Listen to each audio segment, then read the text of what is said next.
Assalamualaikum warahmatullahi wabarakatuh. Perkenalkan, nama saya Nunia Paniriskila. Saya mahasiswi dari Universitas Muhammadiyah Tasikmalaya Kampus 2 Kota Bahyan, jurusan Pendidikan Agama Islam. Pada kesempatan kali ini, saya akan membuat video singkat mengenai filsafat umum. Tujuannya yaitu untuk memenuhi tugas dari mata kuliah filsafat umum yang saya pelajari. Tidak lama video yang akan saya buat karena saya hanya akan membahas kembali beberapa materi filsafat umum yang sudah saya pelajari sebelumnya. Tujuannya yaitu supaya saya bisa lebih memahami kembali dan juga mengingat materi tentang ilmu filsafat umum yang sudah dosen saya ajarkan. Ada 5 pembahasan mengenai filsafat umum yang akan saya jelaskan secara singkat.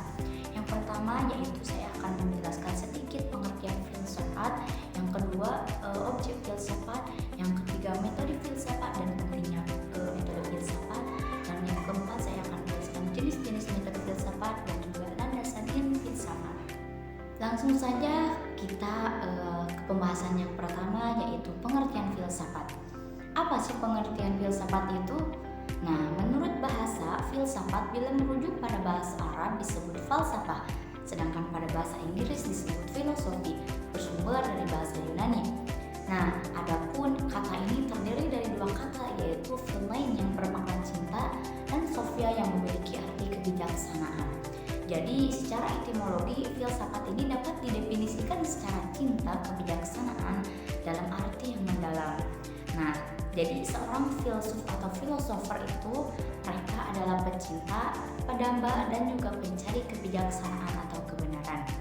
Yang kedua, objek kajian filsafat. Apa sih objek kajian dalam ilmu filsafat itu? Objek kajian filsafat amatlah luas. Ia membahas yang ada, yang mungkin ada, dan yang tiada. Artinya filsafat ini membahas segalanya selama itu bisa dipikirkan. Selanjutnya ada metode filsafat. Definisi metode filsafat itu apa sih? Nah, secara singkat, metode filsafat adalah metode sistematis untuk memahami pertanyaan-pertanyaan yang mendalam. Nah, lantas apa sih perbedaan antara metode ilmiah dan juga metode filsafat? Metode ilmiah itu didasarkan pada kesimpulan berdasarkan pengalaman indrawi terhadap benda-benda material. Sedangkan metode filsafat itu didasarkan pada penalaran tentang penyebab yang mendasari berbagai benda, baik yang material maupun yang tidak material. Selanjutnya, apa sih pentingnya metode filsafat?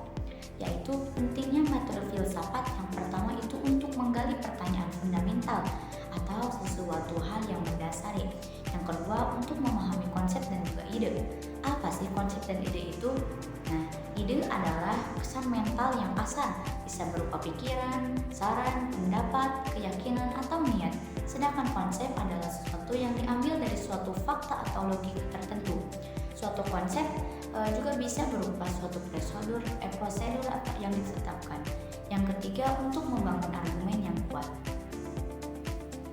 Selanjutnya, jenis metode filsafat. Ada berapa sih metode filsafat itu? Jenis metode filsafat ada 4. Yang pertama, metode dialektika, yaitu proses pertukaran ide untuk mencapai kebenaran. Yang kedua, ada metode analitik, ialah metode yang berfokus pada penjelasan argumen dan penggunaan logika. Selanjutnya yang ketiga ada metode fenomenologi, yaitu metode yang menggali pengalaman dan persepsi individu.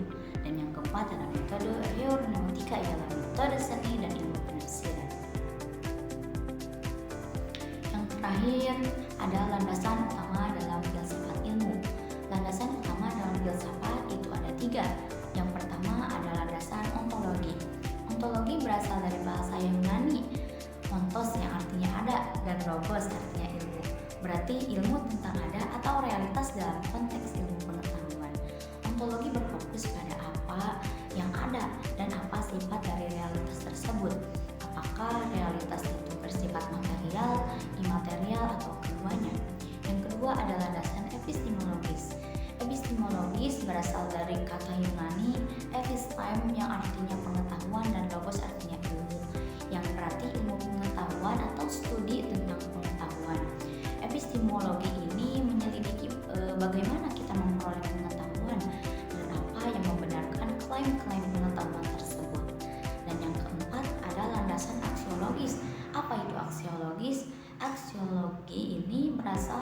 Yunani. Axios artinya nilai dan logos artinya ilmu, yang berarti studi tentang nilai-nilai. Aksiologis dalam ilmu pengetahuan berfokus pada bagaimana nilai mempengaruhi produksi pengetahuan, baik dalam aspek penelitian maupun penerapan ilmu.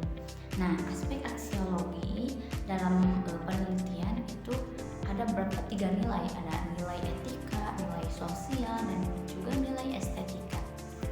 Mungkin sekian video dari saya. Mohon maaf bila banyak salah kata dan kekurangan. Terima kasih atas perhatiannya. Wassalamualaikum warahmatullahi wabarakatuh.